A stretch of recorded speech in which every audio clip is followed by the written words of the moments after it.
আপনি কি কখনো এমন অনুভব করেছেন, সারাদিন খুব ব্যস্ত থাকার পর রাতে ঘুমোতে যাওয়ার সময় মনে হয় আজকের দিনে আসলে তেমন কোনো অগ্রগতি হলো না? অফিসে কাজ করেছেন, ফোন ধরেছেন, মেসেজের উত্তর দিয়েছেন, মিটিং করেছেন, এর বাইরেও অনেক কাজ করেছেন, কিন্তু জীবন আপনার একই জায়গাতে দাঁড়িয়ে।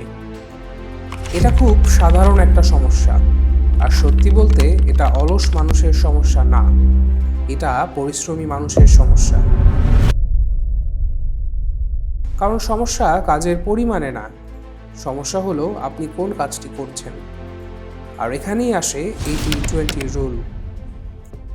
খুব সহজভাবে বলি, আপনার 20 ভাগ কাজ আপনার 80 ভাগ কাজের ফল তৈরি করে, আর বাকি 80 ভাগ শুধু আপনাকে ব্যস্ত রাখে। এই নিয়মটা অনেক জায়গায় দেখা যায়। কিছু মানুষ বেশিরভাগ সম্পদ ধরে রাখে, কিছু প্রোডাক্ট বেশিরভাগ বিক্রি তৈরি করে, কিছু কাজ থাকে যা বেশিরভাগ ফলাফল এনে দেয়।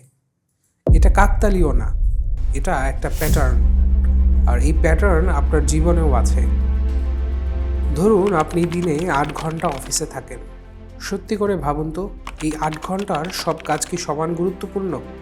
মিটিং আছে, ইমেল আসছে, ফলো আপ আছে, ছোটোখাটো সমস্যা আছে, অন্যের কাজ ঠিক করে দেয়া আছে। কিন্তু এমন কিছু কাজ আছে যেটা করলে আপনার দক্ষতা বাড়ে, যেটা করলে আপনার ভ্যালু তৈরি হয়, যেটা করলে আপনি অন্যদের থেকে একটু আলাদা হয়ে যান। সেই কাজ হয়তো দিনে 1-2 ঘন্টার বেশি না। তার মানে কি দাঁড়ালো? আপনার 20 ভাগ সময় আপনার 80 ভাগ উন্নতি তৈরি করছে। একটা প্রশ্ন, কাল থেকে যদি আপনার কাজের সময় অর্ধেক করে দেয়া হয়, তাহলে আপনি কোন কাজগুলোকে জরুরি হিসেবে রাখবেন, যেগুলো না করলে সত্যি ক্ষতি হবে, তাই না? আর সেগুলোই আপনার 20 ভাগ কাজ। ধরুন আপনি একাধিক জায়গা থেকে আয় করার চেষ্টা করছেন। চাকরি আছে, পাশাপাশি একটা সাইড প্রজেক্ট, হয়তো ছোট ব্যবসা, হয়তো অনলাইনে কিছু করছেন। সব মিলিয়ে ভালোই ব্যস্ত থাকেন, কিন্তু মাস শেষে হিসাব করে দেখলেন আসল টাকাটা আসছে শুধুমাত্র একটা জায়গা থেকেই।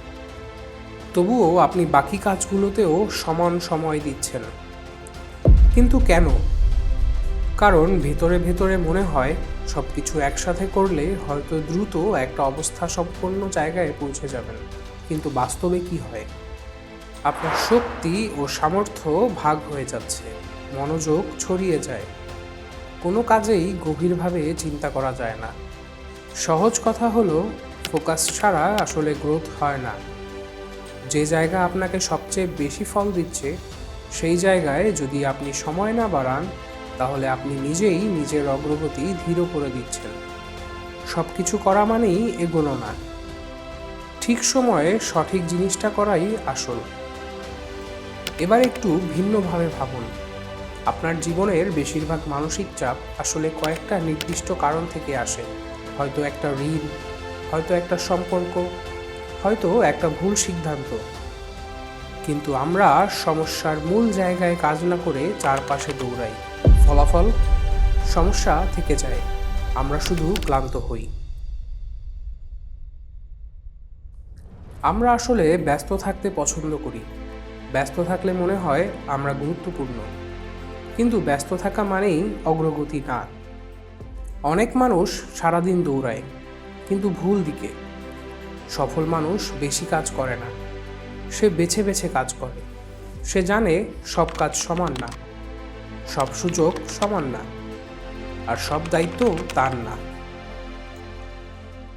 আজ একটা কাজ করুন, আপনার গতকালের সব কাজ লিখে ফেলুন।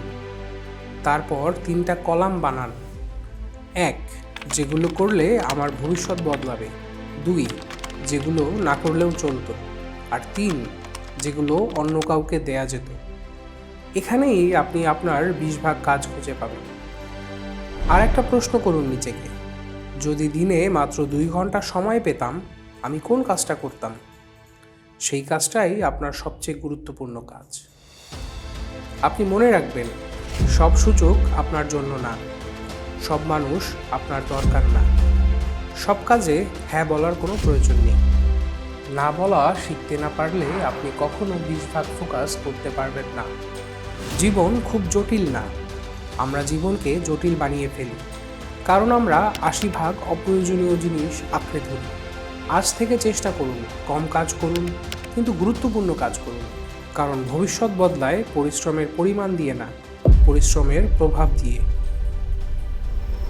শুনতে থাকুন, চুপচাপ বদলে যাওয়া শুরু হোক।